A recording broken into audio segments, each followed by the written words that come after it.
Shalom, selamat malam Bapak Ibu, Saudara yang dikasihi Tuhan Yesus Kristus. Selamat berjumpa di dalam renungan pada malam hari ini. Salam sejahtera buat saudara, dimanapun saudara berada. Damai dan sukacita oleh Roh Kudus melimpah senantiasa di dalam hati dan kehidupan saudara semua. Sebelum kita mendengarkan renungan firman Tuhan, mari kita siapkan hati dan berdoa. Ya Bapa yang agung, pada malam hari ini kami berterima kasih kepadamu kerana telah memberkati kami untuk dapat menjalankan kegiatan ibadah dengan tenang dan damai. Bapa, pada kesempatan kali ini, giliran kami mendengarkan beberapa firman-Mu. Kiranya kami dapat menjadi pendengar yang baik terhadap firman yang akan diucapkan oleh hamba-Mu. Kiranya apa yang disampaikan oleh hamba-Mu ini dapat menjadi petunjuk bagi kami untuk memutuskan jalan hidup, menjadi penyemangat dan sumber pemahaman akan kehidupan. Oleh kerana itu, biarlah izinkan kami jadi pendengar yang baik, berkati kami agar dapat fokus sehingga bisa memahami maksud yang terkandung dalam firman-Mu. Kepada Yesus Kristus, Tuhan dan Juru Selamat, kami berdoa dan mengucap syukur. Haleluya, amin. Bapak Ibu Saudara yang dikasihi Tuhan, judul renungan kita pada malam hari ini, doa-doa yang dikabulkan Tuhan. Ketika berdoa, tentu kita berharap agar apa yang kita panjatkan atau sampaikan kepada Tuhan dapat terkabul atau terwujud. Tentu kita tidak ingin doa yang kita ucapkan tidak didengar dan tidak dikabulkan oleh Tuhan. Kita pasti ingin yang terbaik. Seperti halnya dalam agama Kristen, ada banyak sekali doa dalam kehidupan sehari-hari. Misalnya, doa penenang hati, doa minta jodoh, doa Kristen untuk orang tua, doa ulang tahun, dan macam-macam doa lainnya, termasuk doa ketika ibadah di gereja. Namun, kadang Tuhan memilih tidak mendengarkan bahkan mengabulkan doa kita kerana berbagai alasan. Ada beberapa cara agar doa yang kita panjatkan dapat terkabul dengan cepat. Nah, supaya lebih mengerti, silahkan simak bagaimana cara Tuhan mengabulkan doa dalam iman Kristen berikut ini. Berikut adalah 5 hal yang perlu diperhatikan ketika berdoa menurut ajaran Kristen agar apa yang kita sampaikan dapat didengar Tuhan dan dikabulkan olehnya. Yang pertama, doa yang tulus. Firman Tuhan dalam Alkitab selalu mengingatkan kita akan pentingnya ketulusan dalam berdoa. Terlepas dari kata-kata indah yang dirangkai dalam doa, Allah mengenal isi hati setiap kita. Dan isi hatilah yang menjadi perhatian Allah. Lantas apakah yang terdapat dalam hati kita? Firman Allah mengatakan bahawa doa orang benar bila dengan yakin didoakan sangat besar kuasanya. Dan bahawa Allah melakukan lebih dari yang kita doakan. Namun doa yang dimaksudkan di sini ialah doa yang lahir dari hati yang selaras dengan kerinduan Allah. Yakobus 4 ayat pertama sampai yang ketiga. Dari manakah datangnya sengketa dan pertengkaran di antara kamu? Bukankah datangnya dari hawa nafsumu yang saling berjuang di dalam tubuhmu? Kamu mengingini sesuatu, tetapi kamu tidak memperolehnya. Lalu kamu membunuh. Kamu iri hati, tetapi kamu tidak mencapai tujuanmu. Lalu kamu bertengkar dan kamu berkelahi. Kamu tidak memperoleh apa-apa kerana kamu tidak berdoa. Atau kamu berdoa juga, tetapi kamu tidak menerima apa-apa kerana kamu salah berdoa. Sebab yang kamu minta itu hendak kamu habiskan untuk memuaskan hawa nafsumu. Bapak Ibu Saudara yang dikasihi Tuhan, Alkitab berkata bahawa kita tidak akan menerima apa-apa bila kita salah berdoa, iaitu bila yang kita minta itu hanya untuk memuaskan hawa nafsu belaka. Yang kedua, doa berserah kepada Tuhan. Berdoa hendaknya diniatkan untuk berserah kepada Bapa, kerana kita sebagai manusia tidak memiliki kuasa apa-apa untuk melakukan sesuatu.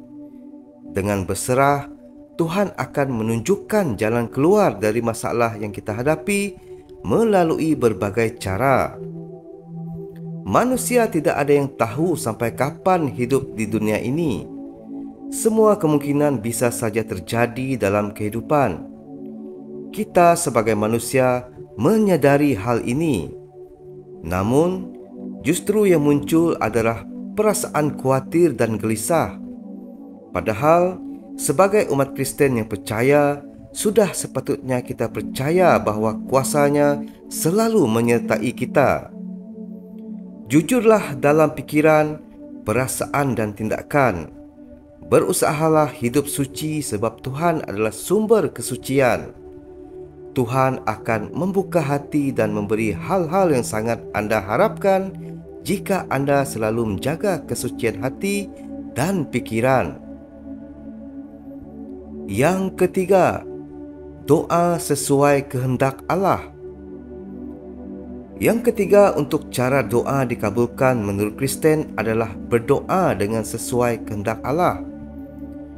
1 Yohanes 5 ayat ke-14 sampai ke-15. Dan inilah keberanian percaya kita kepadanya, iaitu bahawa Ia mengabulkan doa kita, jikalau kita meminta sesuatu kepadanya menurut kehendak-Nya. Dan jikalau kita tahu bahawa Ia mengabulkan apa saja yang kita minta, maka kita juga tahu bahawa kita telah memperoleh segala sesuatu yang telah kita minta kepadanya. Dan inilah keberanian percaya kita kepadanya, iaitu bahawa Ia mengabulkan doa kita jikalau kita meminta sesuatu kepadanya menurut kehendak-Nya. Bapa, Ibu, Saudara yang dikasihi Tuhan, kita manusia memiliki rencana, namun Tuhan juga punya rencana yang lebih baik. Kita saja doa yang kita panjatkan menimbul awal mula terjadinya dosa atau perbuatan buruk. Doa tersebut tidak akan dikabulkan kerana Tuhan lebih tahu mana yang terbaik untuk kita. Yang keempat, menurut firman Allah. Allah menyukai orang-orang yang mendengarkan firman-Nya. Oleh kerana itu, berdoalah sesuai dengan petunjuk yang ada pada firman Allah agar lebih mudah didengar, dan tentu semoga doa Kristen terkabul dengan cepat. Namun apabila tidak, doa akan dilihat kembali apakah bertujuan untuk kebaikan atau justru sebaliknya. Jika untuk keburukan, maka doa tidak akan pernah didengar oleh Tuhan. Berdoa adalah sebuah perintah. Firman Tuhan berkata dalam 1 Tesalonika 5 ayat 17 sampai ke-18, tetaplah berdoa, mengucap syukurlah dalam segala hal, sebab itulah yang dikehendaki Allah di dalam Kristus Yesus bagi kamu. Berarti kita membutuhkan Tuhan dalam kehidupan kita setiap hari. Yang kelima, berdoa dengan pengharapan. Bapa, Ibu, Saudara yang dikasihi Tuhan, jika kita tidak mengharapkan Allah untuk melakukan sesuatu setelah kita berdoa kepadanya, kita belum beriman kepadanya. Kita perlu menghilangkan doa-doa ritual yang tidak mengharapkan hasil.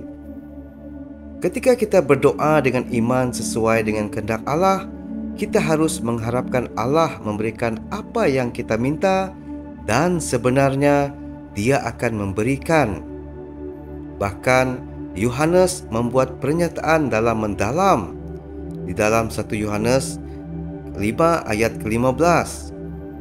Dan jikalau kita tahu bahawa Ia mengabulkan apa saja yang kita minta, maka kita juga tahu bahawa kita telah memperoleh segala sesuatu yang telah kita minta kepadanya. Kita tahu kita memperoleh apa yang kita minta kepada Allah dalam doa. Kita berharap kita akan belajar untuk berdoa sesuai dengan kehendak Allah dan membuktikan bahawa Allah yang kita sembah adalah Allah yang menjawab doa. Ini adalah berkat dari berdoa sesuai dengan kehendak Allah. Kita berharap kita akan belajar untuk mencari dahulu kerajaan Allah dan mendoakan hal-hal kerajaan ketimbang kepentingan diri kita sendiri. Sewaktu kita melakukannya, kita menjamin bahawa Allah akan memberi kita makanan dan segala sesuatu yang lain, bahkan tanpa kita memintanya. Bapa, Ibu, saudara yang dikasihi Tuhan, doa merupakan upaya persekutuan dengan Tuhan, bercakap-cakap, berbicara, ngobrol atau berkomunikasi dengan Tuhan. Doa ialah berkat dan hak istimewa yang Tuhan anugerahkan kepada setiap insan yang hidup di dunia bagi orang yang percaya akan Dia. Saat berdoa, kita menundukkan hati, memusatkan pikiran pada satu hal dan berserah penuh terhadap belas kasihan dan keputusan Tuhan. Melalui doa, kita akan memuji kebesaran dan keagungan Tuhan. Melalui doa juga kita mengaku semua kesalahan dan dosa yang telah kita perbuat. Dan melalui doa, kita menaikkan permohonan atau permintaan kepada Tuhan serta mengucap syukur. Bapa, Ibu, saudara yang dikasihi Tuhan, manfaat berdoa bagi orang Kristen. Doa tentunya memiliki beragam manfaat bagi umat Kristen, mulai dari manfaat penyembuhan, pengampunan dan harapan. Berikut manfaat doa bagi umat Kristen. Yang pertama, doa memberikan penyembuhan. Kejadian 20 ayat ke-17, lalu Abraham berdoa kepada Allah dan Allah menyembuhkan Abimelek dan isterinya dan budak-budaknya perempuan sehingga mereka melahirkan anak.